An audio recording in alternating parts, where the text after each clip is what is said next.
बिस्मिल्लाहिर्रहमानिर्रहीम। अस्सलाम वालेकुम नाजरीन, मैं हूं हाफिज़ इरफान खटाना और आप देख रहे हैं PNP न्यूज़ HD। नाजरीन ग्रामी, जैसे कि आप सब लोग जानते हैं कि पाकिस्तान की ख़वातीन जो है वो किसी से कम नहीं है। उन्होंने दुनिया के अंदर जो है वो अपना लोहा मनवाया है और बताया है कि वो भी हर मैदान में आगे आगे हैं।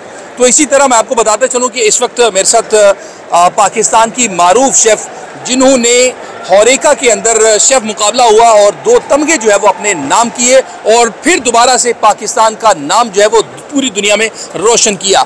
हम उनसे बात करते हैं, उनसे जानते हैं कि वो क्या कहती हैं। जी अस्सलाम वालेकुम। आज हम इधर हौरेका में हैं और माशाल्लाह एक बार फिर मैंने पाकिस्तान को दोबारा लाके सफ़े अव्वल में खड़ा कर दिया है। इससे पहले फूडेक्स में भी पाकिस्तान का मैंने नाम रोशन किया था। आज फिर मुझे अल्लाह ने मौका दिया और मैंने पाकिस्तान के लिए 2 मेडल्स लिए।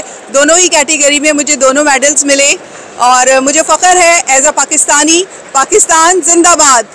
बिल्कुल, ये फ़ख्र की बात है हम सब के लिए कि उन्होंने एक ख़ातून हो के यहाँ पे जो है वो दूसरे ममालिक के जो है वो मर्द हजरात शेफ़ थे, उनके दरमियान ये मुकाबला जीता और पाकिस्तान का परचम जो है वो बुलंद किया। मैं समझता हूँ अगर हमारी गवर्नमेंट इसमें जो है वो सपोर्ट करे तो यकीनन ये लोग और भी बहुत ज़्यादा अच्छे तरीके से काम कर सकते हैं। तो हमारे साथ जुड़े रहिए और देखते रहिए PNP न्यूज़ HD। अल्लाह हाफिज़।